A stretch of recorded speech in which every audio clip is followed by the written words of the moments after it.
this is the conversation I've been having today. So, I think you've officially been a surrogate. I think that's true for Donald Trump, but you definitely believe in Donald Trump. You've spoken up in defense of Donald Trump. I'm here at the DNC right now talking to you, and we just held an event, right? For the Trump team here, explaining why he's the better choice. Yeah. So Vivek, this is what I've been having a conversation about today. I think Donald Trump, and I would tell him this, I mean, he's a New York real estate developer that exaggerates. There's, like he said this morning to me on Fox and Friends, every liberal scholar and legal scholar wanted Roe v. Wade overturned. That's not true. Not every liberal legal scholar wanted to overturn Roe v. Wade. But in my mind, and I'm trying to be completely honest here, Vivek, that is an exaggeration that's different than a completely wholly manufactured lie, like Waltz on stage last night saying Donald Trump will enact a national abortion ban, when there's plenty of evidence and statements to say that is 180 degrees wrong in the exact opposite direction. So what I'm getting at is even the 819,000 jobs, that's just manufactured stuff. Right. It's not exaggerations. Right. It's complete and utter falsehoods.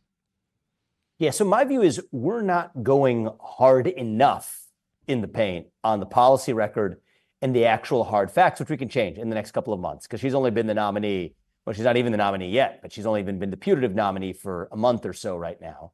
So yes, does it take a little bit of time to find our footing? Absolutely. But I think the next step of this election, and its service to the American voters, is the media is not really doing it with Kamala Harris. They bought themselves some latitude by claiming to be even-handed by criticizing Biden, but now actually gets to have a lot more latitude with propping up Kamala. We're not going to complain about that. I think time is too scarce to be able to do that, but to be able to actually point out with hard facts, right? You're talking about 819,000 added jobs, right, that Gina Raimondo, the Commerce Secretary, was not even aware of. Right. This is negligence at best in the context of a presidential election.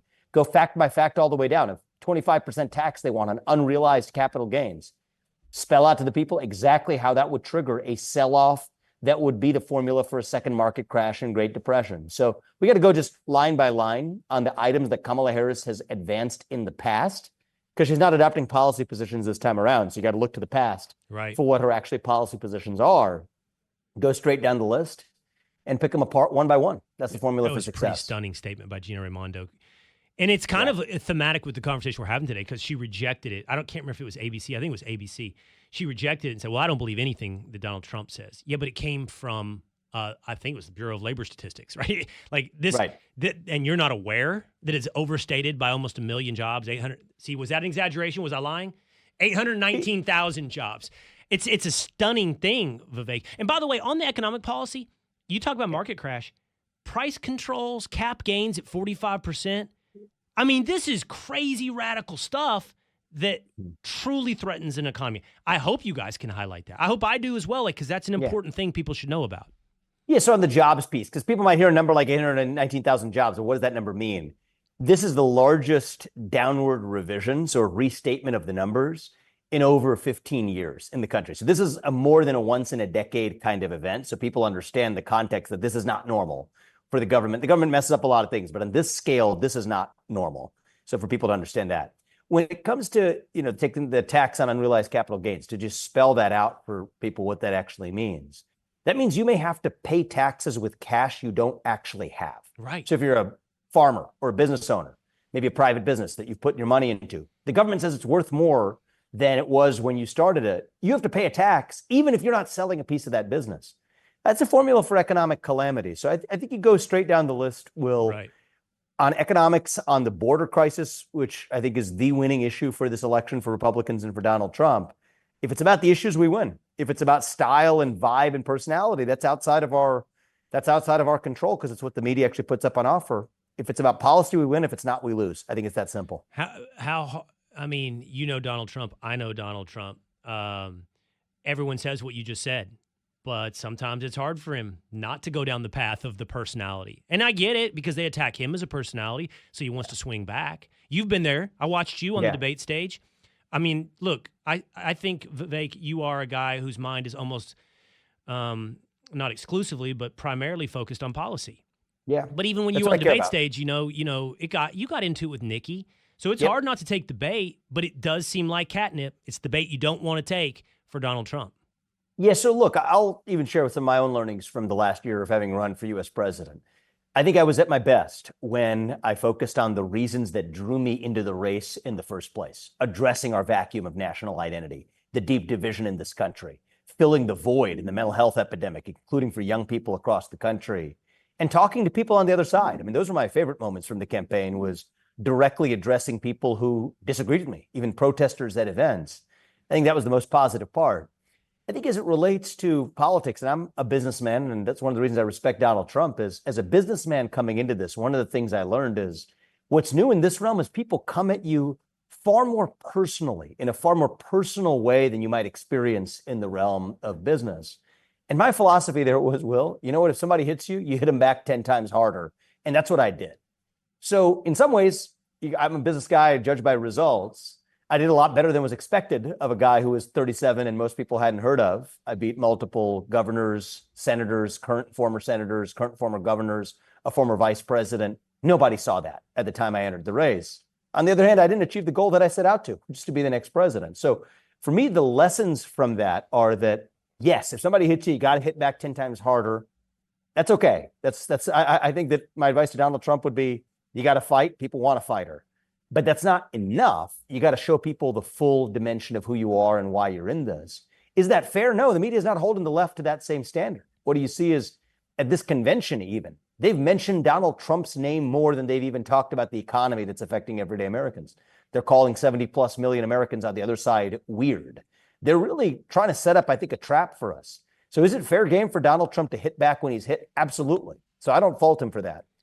A lot of people on the right might. I don't. But I think that we can't miss the opportunity that we also have to win this on policy, because going after Kamala for single-payer health care, wanting to take away private health insurance, wanting to tax unrealized gains, these are opportunities that I want to make sure that we don't miss by falling into, I think, a trap that they've otherwise laid for us. Hey, speaking of talking to the other side, I've been meaning to, but I haven't watched your conversation with Mark Cuban. Yeah, it was a good discussion, actually. Yeah? We had a great... And he's a smart guy. You know, we don't agree on everything. But we don't I think agree on a lot of things. You know, like in Shawshank other. Redemption, when what's his name's character is sitting in front of the warden, he goes, "Don't be obtuse." I feel like Mark is being willfully obtuse. Like, I think he's a smart guy who refuses to get it. So my conversation with him, I think, was maybe, better than you might see from social media posts coming out from him. But one of the things I also liked about him, we also ended up talking about other things too. He's been an executive producer of multiple films. Right? One of the things I did since I left the presidential campaign, which is new for me, is I became an executive producer on this movie City of Dreams, which is coming out pretty soon, on the child trafficking crisis in the United States. Oh, yeah. Some of the makers of The Sound of Freedom were involved in it as well. And it's one of the things that you look at the difference in the border policies between Trump and Kamala Harris. Couldn't be more stark. But those aren't just statistics.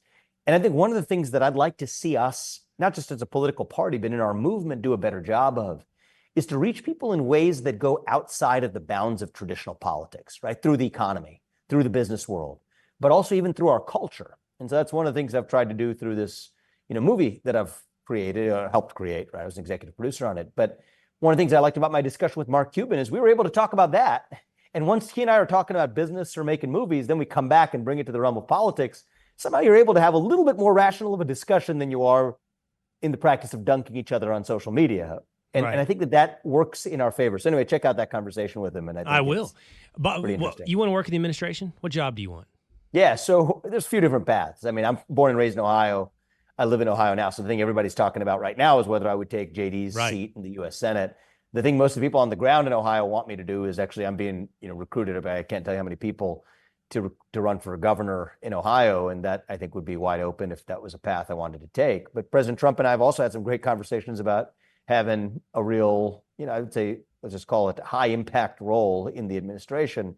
All those paths are open, but it's only relevant if we win this election. So I'm not wasting a lot of mental bandwidth. As long as Trump Vance wins, politics remains. I feel called to serve the country. I feel called to serve. The country has done more for me than my parents could have ever imagined when they came here as legal immigrants 40 years ago. I've founded multi-billion-dollar companies, been educated at some of the best institutions, at least used to be, that this country had to offer, raising my two sons in Ohio.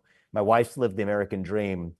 We have no more to ask of this country, but I feel called to serve in some way. And one of the best pieces of advice I got when I was young, I'll share it with you. It applies whether it's in politics or not, is it takes about as much effort to do something small and to do it well as it does to do something really big and to do it well. So we don't get a lot of time in this earth, right? We're given in the short time we're given, how do we maximize it? And so whatever I do, it's going to be serving the country, but looking at the impact being as big as it possibly can be. So we'll find out what that is. Looks like you've already ascended into heaven, Vivek. Like I'm sitting here looking at you on our screen. You got a white backdrop behind you. literally, what are you? Are you in heaven? Where are you coming to us from? You know, it's interesting you would bring up that analogy. I don't want to say it's judge as you might. It's Chicago. I'm in Chicago. Outside the DNC, there's protesters outside, and it's an interesting. So I did a press conference with the Trump team this morning. I'm heading down and probably going to meet some protesters before heading straight into the convention later today. So not exactly what your conception of heaven might just be, a white backdrop. It's very angelic with a nice glow behind you. And I heard you just came. We pulled you away from fans, adoring fans, to get you in here just in time to save James' job.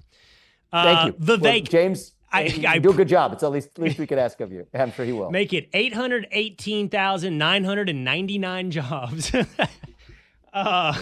Vivek, I've been wanting to have a longer conversation with you for some time. I'm not going to count today, okay? Because you were awesome and you hopped in at the last minute, and we appreciate you. Check out a couple of those other things we discussed, and the movie that's coming out, I think you'll particularly like it. I'll check it out. You're somebody who understands reaching people not just through politics but through culture, and I was proud to play a small role in. Tell me the name one more time. City of Dreams. All right, I'll be checking it out. Everyone listening as well. Vivek Ramaswamy, always appreciate you, Vivek. Thank you. Check it out. Thank you.